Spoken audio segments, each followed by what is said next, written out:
Bonsoir à vous, chers résidents de la commune de Conseillen. Ça fait un bon bail que je n'ai pas fait de vidéo, mais là, me revoilà. Je vous en referai encore quelques-unes avant de disparaître à nouveau. On espère toujours que cette fois-ci, ce ne sera plus le cas. Bon, bref. Et juste un petit rappel aux nouveaux abonnés. Et vous êtes là sur la chaîne du Dr Rando, qui est une chaîne qui, dans une certaine mesure, s'occupe des chroniques de l'Apocalypse. C'est le thème central. Et à côté, il y a d'autres thèmes secondaires qui sont liés, en fait, peut-être sur le même niveau, qui sont, par exemple, la situation des Noirs dans le monde, la spiritualité et métaphysique, et bien entendu, le thème qui est celui qui était le premier thème initial, la psychologie sociale du eugénisme. Et nous vivons à une époque très intéressante. Ça, nous n'avons pas eu cesse de le répéter. Mais avant même d'entrer dans le plan de cette vidéo, si permettez que je remercie du fond du cœur mes mécènes, et quelques-uns justement qui se trouvent encore sur Patreon, et Don Jorge qui par contre est ici. Je vous remercie pour ce soutien et je vous assure que ce soutien inconditionnel, cette loyauté ne sera pas vaine, ne sera absolument pas vaine.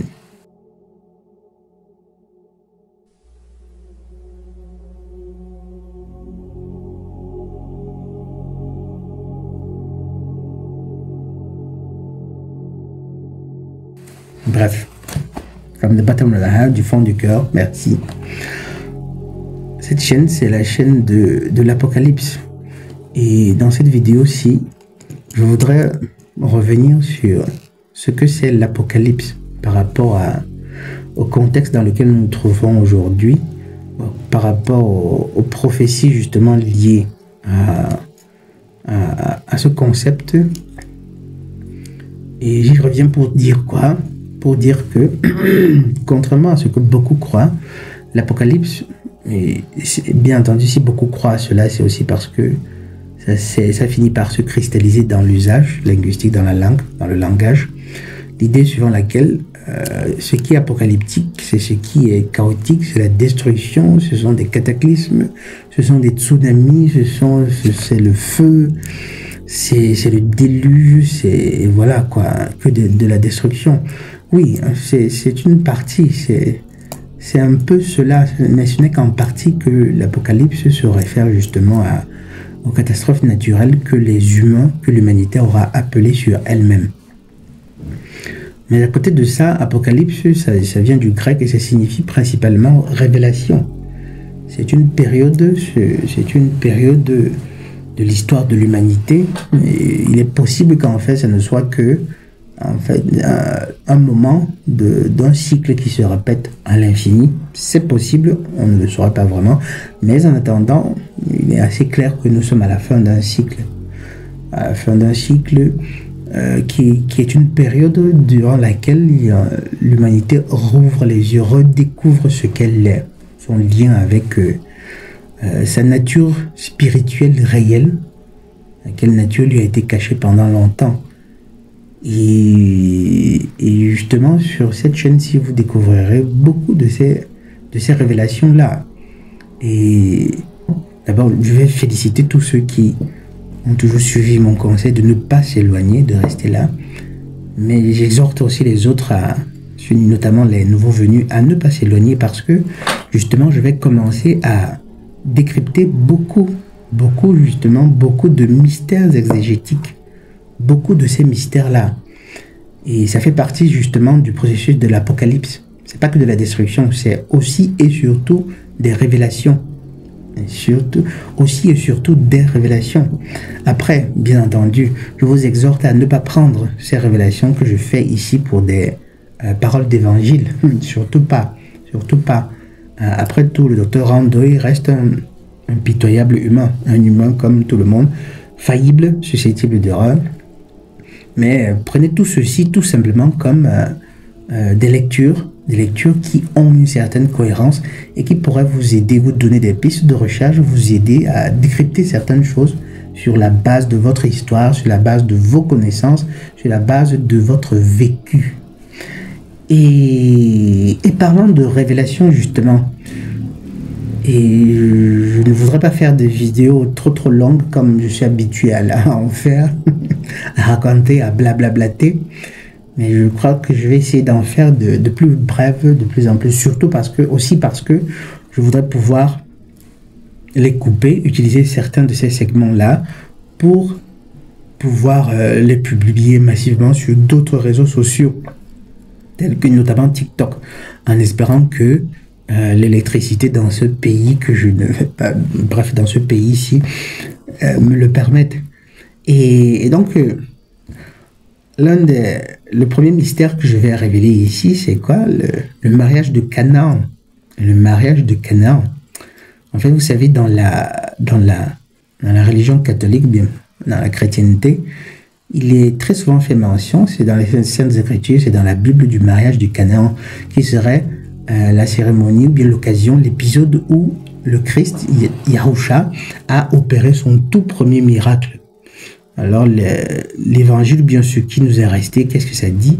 Ça dit que Jésus avait été convié à des noces, à un certain moment, il n'y avait plus d'alcool, et sa mère est venue le voir en lui disant « Oh là là, il n'y a plus d'alcool, les invités. » Et puis les invités, ils sont à bocca asciutta, comme ça se dit en italien, c'est-à-dire à bouche sèche. Ils ont la gorge sèche parce que comme si on ne pouvait pas se désaltérer avec de l'eau. Vous verrez que depuis le temps, les choses n'ont pas beaucoup changé.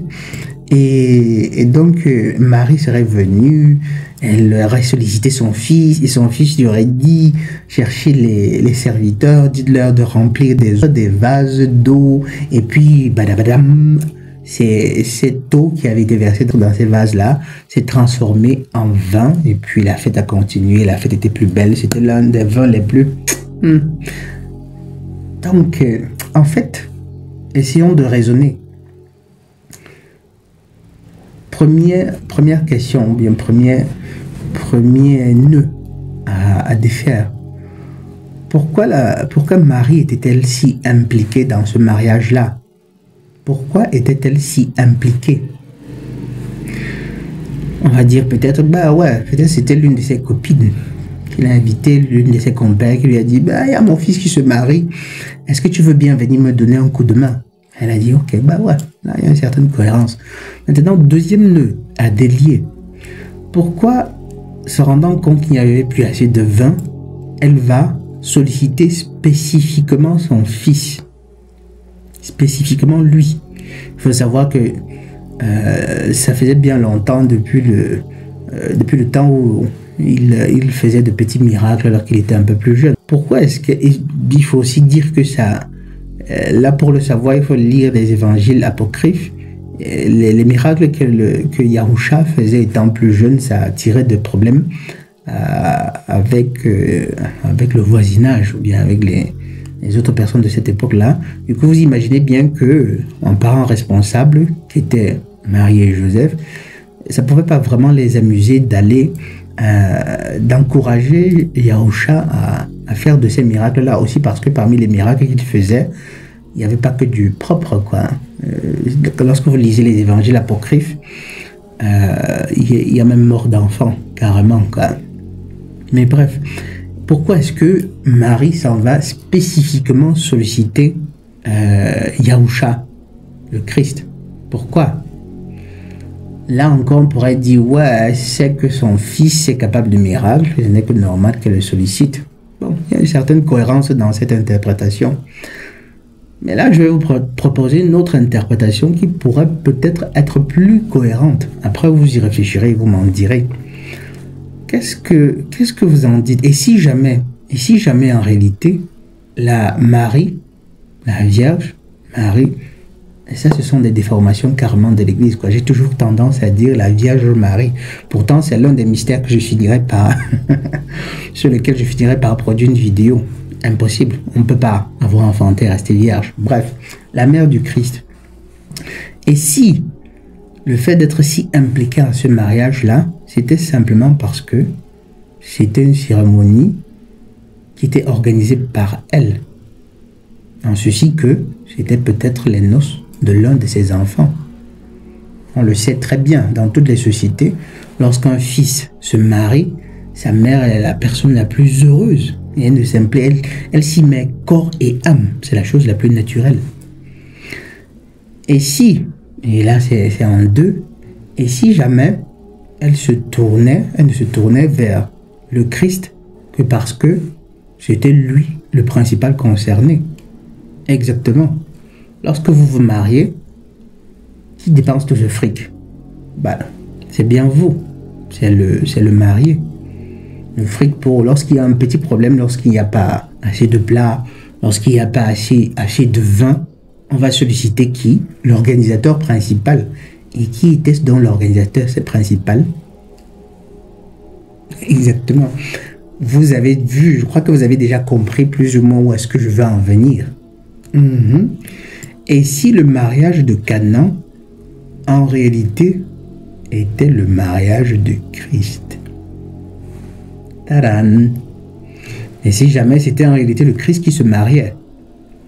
En fait, il est possible justement que ce soit là l'un des faits, l'une des vérités qui a été éliminée complètement de la Bible, de ce qui nous est resté de la Bible. Ah oui, en attendant, une chose est certaine, ça pourrait choquer les plus bigots parmi vous, ça pourrait choquer les plus fous même, je dirais, mais c'est beaucoup plus cohérent, c'est beaucoup plus plausible en réalité. Parce que dites-vous bien que la plupart des croyants, des chrétiens, des catholiques vont dire non, impossible, Yahusha, il ne s'est jamais marié parce qu'il était parfait. Comme si le fait de se marier entachait ou bien entamait était un péché. Voilà. J'ai failli dire entamait sa perfection, sauf qu'il n'était même pas parfait. Mais là, ce sera un autre sujet pour un autre jour. La soi-disant perfection du Christ, c'est encore un autre des nombreux mirages, un autre des nombreux mensonges qui nous ont été donnés. Et donc ils disent, d'après eux, s'il s'était marié, il se serait trouvé en train de copuler par exemple, et ça remettait en question ça, vu que pour beaucoup, le Christ, c'était Dieu. Une autre connerie, bien entendu. Donc en fait, dites-vous bien que le Christ était un homme. Tout simplement, c'était un homme. C'était certes l'esprit le plus élevé, c'était certes le verbe initial, mais c'était un homme qui, de son vivant sur cette terre, s'est trouvé à commettre des écarts, lui aussi, certains écarts qui sont purement humains. Et ça n'a absolument rien d'un blasphème, c'est démontrable, c'est absolument démontrable. Quelque temps avant, la veille de sa mort, par exemple, le gars est pris de panique et de doute. Ça, c'est purement, vous savez, c'est un péché. Là, c'est un péché. On peut le voir même dans un temple pris de colère, de rage. La colère qui est très mauvaise conseillère. On peut le voir en train de tabasser des marchands simplement parce qu'ils n'avaient pas pu se retenir. Là, c'était un péché. Donc, l'idée de la perfection absolue que se font les chrétiens, les catholiques du Christ, c'est quelque chose, c'est un mirage, c'est une faute. Bref, on sait de toute façon que s'ils accrochent mordicus à cette image, c'est simplement parce qu'ils veulent, c'est par paresse spirituelle, c'est parce qu'ils veulent se convaincre de ceci qu'ils ne pourraient pas être contre le Christ. Du coup, qu'il suffirait tout simplement de donner sa vie au Christ et puis bon, on est bon quoi. Plus besoin de travail spirituel. On a donné sa vie à Christ. Il était parfait. C'est bon, c'est lui. Sa croix s'occupe de tout quoi, de tous nos péchés. Pas si facile que ça. Pas si facile que ça. Et donc oui, le mariage de Cana, c'était bel et bien le mariage du Christ. Avec qui maintenant? Bon, probablement Marie-Madeleine. On ne le saura probablement jamais. Mais en attendant, c'était un humain qui s'est marié, qui a dû copuler. Maintenant, s'il a eu des enfants, c'est possible qu'il en ait eu. C'est aussi possible qu'il n'en ait pas eu. Exactement comme ça arrive aujourd'hui. Il y a des couples qui n'ont pas d'enfants. Ça existe.